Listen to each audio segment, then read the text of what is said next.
అందరికీ నమస్కారం.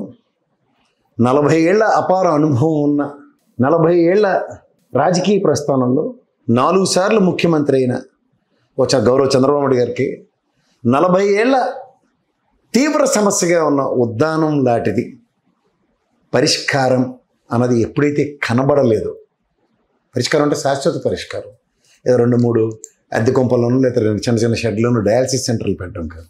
తర్వాత సమస్య పట్ల చిత్తశుద్ధి ఉండి ఒక ఎలక్షన్ స్లోగన్ ప్రోపగాండా లాగా ఉద్దానం సమస్యకి యాజ్ ఇఫ్ నేనే ఒక సొల్యూషన్ అనే ప్రాస్పెక్టివ్లో రాజకీయ నేపథ్యానికి ఆరంగేట్రం చేసిన ఏమీ తెలియని పవన్ కళ్యాణ్ లాంటి సమస్యకి సొల్యూషన్ ఒక జగన్మోహన్ రెడ్డి అన్నదాన్ని ఒక్కసారి ప్రక్షాళించుకోగలిగితే గత ప్రభుత్వంలో అంటే 14-19 నుంచి కూటమి ప్రభుత్వంలో ఉద్దానం సమస్య ఇది అదేని తెగ కబుర్లు చెప్పిన పవన్ కళ్యాణ్ 19-24 వచ్చేసరికల్లా శాశ్వత పరిష్కారం ఒక వాటర్ ప్యూరిఫైయింగ్ సెంటర్ కానీ అలాగే శాశ్వత 500 నుంచి 1000 పడకల హాస్పిటల్తో శాశ్వతంగా సొల్యూషన్ ఇచ్చిన ఒక ప్రభుత్వాన్ని గమనించుకోగలిగితే నా గతంలో ఈ కిరసనాలు అమ్ముకున్నాడు చంద్రబాబు నాయుడు గారితో కూర్చుకుని ఆయన స్థాయిని తగ్గించడానికి చేసిన ఒక దుశ్చర్య కింద ఎప్పటికీ అభివర్ణిస్తాం.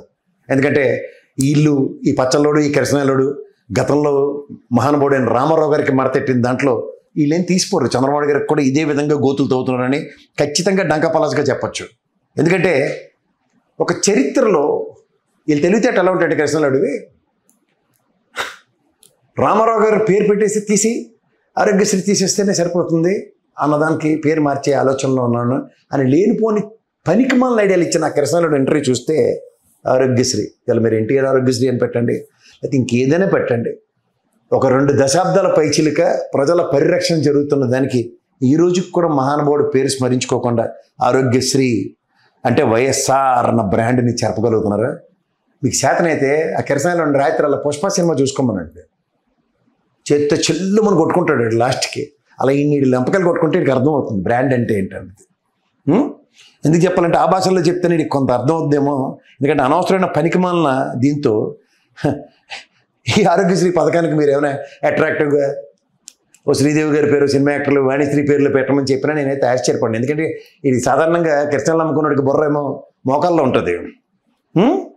అలాగే అమ్మఒడి పథకాన్ని తీసుకొచ్చి ఇప్పుడు దానికి ఇంధనాలు వందనాలు అని పెట్టి తల్లికి వందనం తీసుకొచ్చారు. ఆఖరికి ముఖ్యమంత్రి గారి స్థాయిలో కూడా దాన్ని తల్లికి వందనం అని చెప్పడానికి 2-3 సార్లు తటపటాయించవలసి వస్తుంది దానికి. ఇవన్నీ మీరు గమనించుకోగలిగితే అలాగే రైతు భరోసా కేంద్రాలు ఏర్పాటు చేసిన దగ్గర వాళ్ళు మీరు తాళాలు పెట్టచ్చు. కానీ దానివల్ల ఒక గ్రామాల్లో ఎలాంటి సొల్యూషన్ ప్రాస్పెక్టివ్స్ డ్రైవ్ అయ్యి అన్నది ఒక ప్రభుత్వం ఒక 5 సంవత్సరాల పాటు చిత్తశుద్ధి చాటుకునే దగ్గర చిత్తశుద్ధి కరువైందా అన్న కోణాన్ని మీరు ఆలోచించుకోగలిగితే ఏం చెప్పాలి? పేర్లు మార్పిడి వలనే శాశ్వత పరిష్కారాలు ప్రజాస్వామ్యంలో ప్రజాప్రభుత్వాలకు వచ్చేస్తాయి అనుకుంటే కేవలం అది నామకావస్థ మాత్రమే మిగులుతుంది.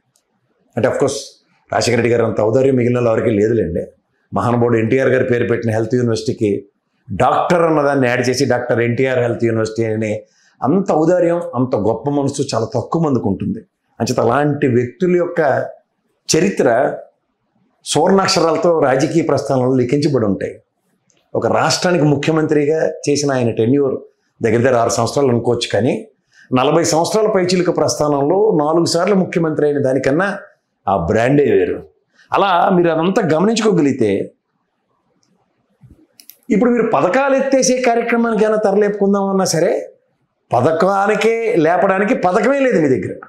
ఎందుకంటే ప్రణాళికాబద్ధంగా రాజకీయ క్షేత్రంలో అడుగులు పేర్చుకుంటూ ముందుకు నడిచే ప్రస్థానం మీ దగ్గర ఇప్పటిదాకా లేదు.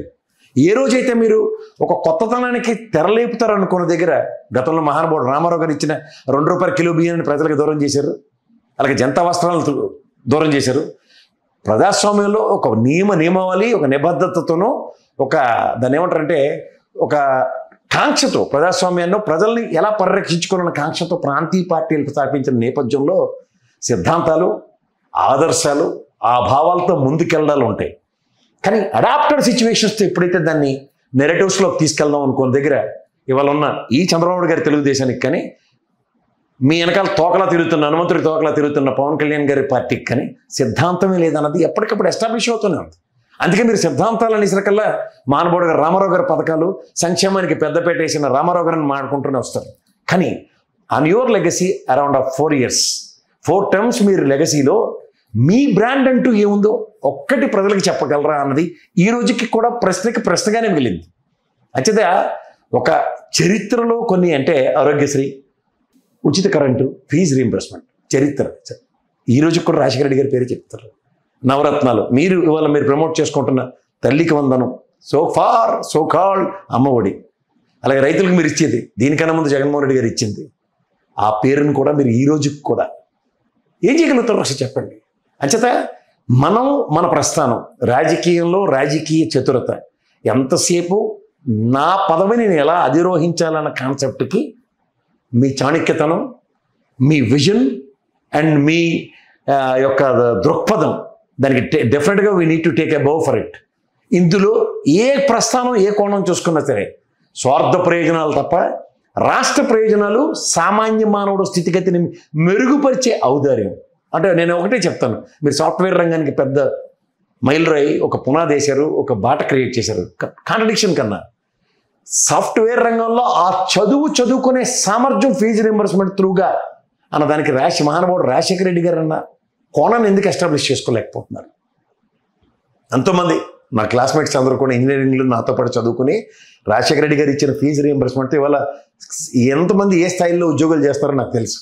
సో ఇట్లాంటిది మన వల్ల జరిగిందా? నేను ఐఎమ్ నాట్ కాంట్రడిక్టింగ్. మీరు ఇవాళ హైటెక్ సిటీలో సాఫ్ట్వేర్ కంపెనీ పెట్టచ్చు, కానీ ఒక సామాన్య మానవుడు ఆ స్థితికి ఎదిగే నేపథ్యాన్ని మానవుడు రాజశేఖర రెడ్డి గారు క్రియేట్ చేశారన్నది మాత్రం ప్రజలకి, అందుకే ఆయన చిరస్థాయిగా గుండెల్లో ఉండగలుగుతున్నాడు. సో ఇలాంటిది ఇప్పటికైనా సరే ఈ 3 సంవత్సరాల పుణ్యకాలంలో అయినా సరే మీరు వీటి మీద మోర్ ఎంఫసైజ్ చేస్తూ, మోర్ ఫోకస్ చేస్తూ